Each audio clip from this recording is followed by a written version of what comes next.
Hey lovely, it is Kelly Green Johnson here. Welcome back to my channel. Today I want to talk to you about how you can overcome fear as an entrepreneur, because it is something that I personally struggle with, and I know many of my fellow entrepreneurs have. So it's like, okay, how do we overcome this so we can get past this and move forward? And the first thing I want you to know is that fear is a natural reaction. Like, starting a business, starting anything new really in life can attribute to you having fear. It's normal for you to step outside of your comfort zone and feel afraid. It's normal to feel like, maybe your idea of your business might fail, or that you might make a mistake, or that you may show up on camera and look silly or stumble over your words. That fear is completely normal, completely natural. It's a mechanism for our mind to help save us from what we think is potential danger.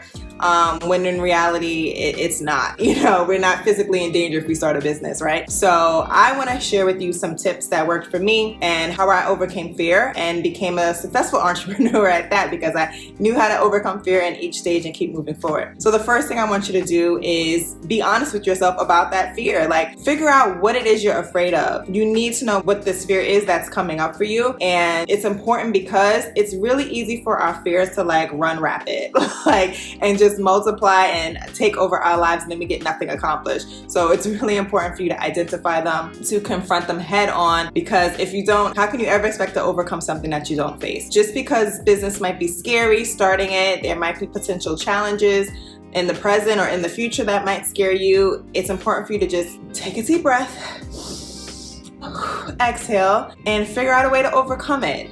Once you figure out what that is, it's going to be easier for you to find a solution for it. The second thing is to make sure you're not comparing yourself to other people, because a big fear can come up when you're always looking at other people and you see how much money they're posting online, you see their experiences at events and on panels, you see the connections that they're making, and you start to compare yourself to where you're not yet, to where you want to be. And in reality, what you need to be focusing on is building your business, not worrying about what the other person is doing. So what you need to do is confront what's best for you in the moment. Focus on what you can do to make the most out of your experience as an entrepreneur, and what methods you can apply, what inner work you need to do, what strategies you need, what mentor you can reach out to or to enlist as a mentor. Those options are available to you. And then 3 is to start small. You don't have to do things that are so grand. You don't have to put too much on your plate too soon.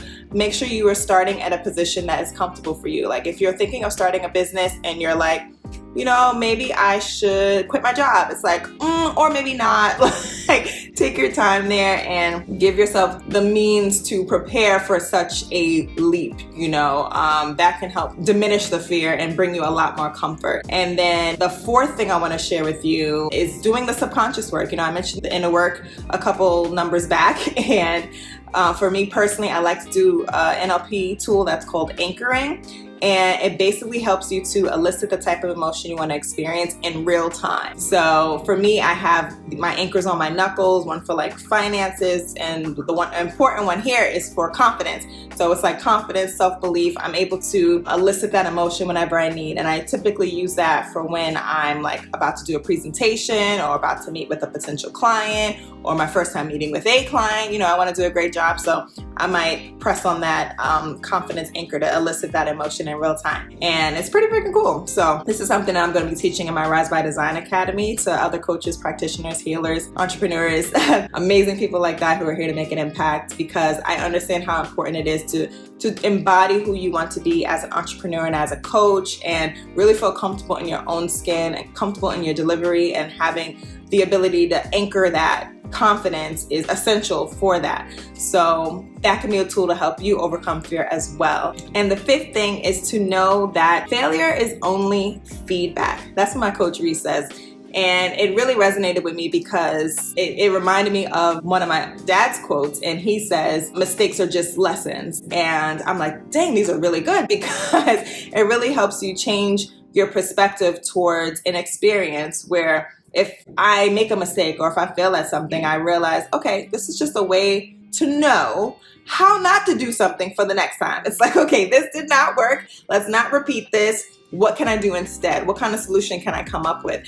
And it really gives me peace to understand that the more I even fail, the closer I am to succeeding. You know, Einstein took 10,000 tries before he created a light bulb that worked, right? So it's like he found 10,000 reasons to not create the light bulb. It's not like he failed completely and never created it. Like, there was success at the end. So if you change your perspective and understand that failure is just feedback and mistakes are only lessons, then you have an opportunity to be like, wait a minute, I can move forward from this. This is not the end of the road. I can continue.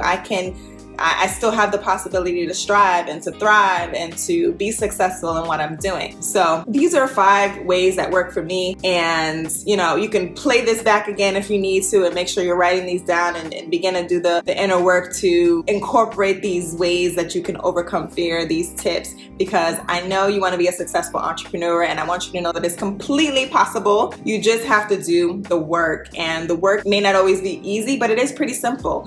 And tips like these are ways that you can help yourself to create the success that you dream of, because just like I could be successful and the next person you see online could be successful, even though no comparing, you could be successful as well, if not more. So, you know, I'm rooting for you. Let me know in the comments which of these you definitely need to apply moving forward in your journey as an entrepreneur, whether you're new or aspiring or a bit seasoned. We all have room for growth. Let me know in the comments below which tip you're going to implement next. And I look forward to seeing you in the next video. If you haven't already, make sure you like and subscribe so you don't miss future videos. And I want to say thank you for watching. Later, lovely.